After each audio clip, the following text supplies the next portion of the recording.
Oi pessoal, tudo bem com vocês? Hoje eu queria falar um pouquinho com vocês sobre a curva da mudança. Essa teoria é uma adaptação da teoria da pesquisadora Elizabeth Kubler-Ross, que ela pesquisou com pessoas em estado terminais sobre o ciclo de sofrimento e morte.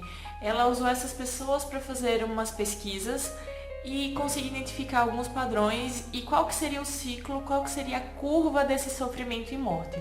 Então, outros pesquisadores posteriormente adaptaram essa teoria para chegar na curva da mudança. E o que seria essa curva da mudança? São vários estágios que o ser humano passa quando acontece alguma mudança na sua vida. E o interessante de a gente entender e saber um pouquinho sobre essa curva da mudança é porque a partir do momento que a gente sabe onde a gente se encontra nessa curva, a gente consegue trazer para nossa consciência o momento que a gente está vivendo e talvez acelerar isso para que a gente consiga se adaptar, para que a gente consiga aceitar a mudança, vivê-la de uma forma mais leve, de uma forma mais tranquila. Então o objetivo aqui é trazer um pouquinho desse passo a passo, desses estágios da curva da mudança, para que a gente entenda mais ou menos o que se passa em cada um deles, aonde que a gente está, independente da área, porque ela trabalhou principalmente com pessoas que estavam em estágio terminal para morrer, para entender um pouco sobre o sofrimento e a morte daquela pessoa, como a pessoa estava encarando isso. Só que isso não deixa de ser uma mudança, né? A morte, o luto, mas a gente conseguiu adaptar essa teoria para outras mudanças, desde uma mudança pequena até uma mudança grande na nossa vida. Então, entender um pouquinho, trazer para a consciência onde que a gente está, qual que é o passo a passo, acho que acelera essa adaptação, acelera a nossa aceitação de tudo que está acontecendo. Vamos lá. Essa curva da mudança, ela é baseada em dois elementos. O primeiro deles é energia e o segundo é tempo. Tempo porque a gente demora, cada ser humano demora um tempo diferente em cada estágio, mas existe um tempo entre você passar do primeiro estágio até o último estágio, que seria a aceitação da mudança. Cada pessoa, pessoal, pode passar 1 minuto, 10, um dia, uma semana, um ano em cada estágio, vai depender muito, não existe uma regra de tempo. E também não existe que assim, todo mundo passa por todos esses estágios. Esses estágios seria um padrão onde a maioria das pessoas passam, mas pode ser que você pule do estágio 1 para o estágio 3, você já chegue lá no metade do caminho, ou que você passe por cada estágio dele muito mais rápido. E assim, apesar de não ser igual para todo mundo, é interessante a gente saber todas as fases para que a gente veja qual que se encaixa melhor com a gente. Então assim, tempo versus energia. Por que energia? Tempo a gente já entendeu que é porque vai demorar um certo tempo, do momento que você sabe da mudança até a hora que você aceita ela. Agora energia, por que ela é um elemento dessa curva? Porque quando nada aconteceu, você está com energia neutra, você está com ela estável ali. Acontecem coisas nesse período, acontece dependendo do estágio que você está, que a sua energia pode subir ou pode descer. E é essa energia que movimenta a curva. Enquanto você está aqui, sem nada acontecer, você está estável, não existe curva da mudança. Cada estímulo, tanto para cima quanto para baixo da energia, é o que vai fazer a gente sair de um estágio para outro. Vamos entender um pouquinho na prática, que eu acho que é mais fácil para explicar. Primeiro estágio da curva da mudança é o choque. Pensa assim, você está aqui, vivendo sua vida, tudo do mesmo jeito, tudo como você sempre viveu.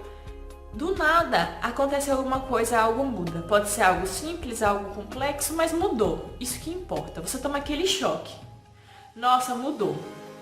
Então, a partir do momento que você toma um choque, que é o primeiro estágio, você sai do neutro e tem um pico de energia para cima. Porque aquela informação, aquela notícia movimentou a curva na energia. E aí depois que você toma um choque, por exemplo, imagina que você está de dieta, você está querendo emagrecer, e aí você sai de férias, ou você relaxou um pouco mais, passou uns 15 dias sem fazer a dieta direito, e aí você não estava nem se pesando, porque você já estava com aquele medo de quando encarar a balança estar com uns quilinhos a mais. Aí você simplesmente foi lá e subiu na balança. Quando subiu na balança, você percebeu, você viu lá 3 quilos a mais. Essa seria uma mudança e você teve um choque na hora que você se pesou. Um choque de ter 3 quilos a mais. Então esse é o primeiro. Vamos usar esse emagrecimento, toda essa pessoa que engordou esses 3 quilos, como se fosse uma mudança, tá? E aí eu vou percorrendo cada estágio como essa pessoa. Então ela tomou o choque lá no primeiro estágio, ela estava neutra, ela pensou que poderia ter engordado ou não, mas ela não tinha certeza. A partir do momento que ela se pesou, ela viu que engordou 3 quilos. E aí aquilo fez um pico de energia nela. E aí levou ela para o outro estágio, porque assim, o que movimenta a curva são o pico de energia, para cima ou para baixo, certo? Então, pico de energia com a notícia, subiu. Aí ela começa a negar. Não, mas será que eu engordei mesmo? Será que essa balança não tá errada? Será que não é a mesma balança que eu sempre subo? Nossa, mas eu acho também que eu tô um pouquinho inchada porque eu tô de TPM. Ou não, eu acho que essa roupa tá muito pesada, eu tô me pesando de tênis, antes eu tava me pesando sem roupa nenhuma. Ela começa a negar que aquilo aconteceu. Ela começa a pensar que aquilo não é real, que a notícia não é aquela, que aquilo não tá acontecendo. É o segundo estágio dessa curva, que é a negação. A pessoa começa a negar que aquela mudança tá acontecendo. E aí ela passa um tempo. Existem pessoas que podem levar isso de uma maneira rápida, existem pessoas que ficam muito mais tempo nesse estágio da negação, não acredita que aquilo está acontecendo. Depois desse estágio da negação, o que vai acontecer? Muitas pessoas entram no estágio de raiva e culpa. Por quê? Que é o terceiro estágio. A pessoa fala assim, nossa, a gente leva um tempo para digerir cada estágio. Quando a gente digere, por exemplo, esse estágio da negação, que realmente eu engordei 3 quilos, aí ela passa para o terceiro estágio, que é o estágio da raiva e da culpa. Ela começa a se culpar, muitas vezes. Nossa, mas também por que eu fui para a academia? Mas também por que eu fui comer demais? Fica com raiva dela mesma ou até dos outros. Ela pode pensar assim, mas também se o meu marido me ajudasse na dieta, ele fica só comendo coisa gorda. Mas também os meus amigos só me chamam para sair para comer. Começa a ficar com raiva e com culpa ou dela mesma ou dos outros, que isso seria o terceiro estágio. E ela fica presa ali naquela raiva, naquela culpa por um tempo. Isso, da negação para raiva e para culpa, a energia dela já caiu.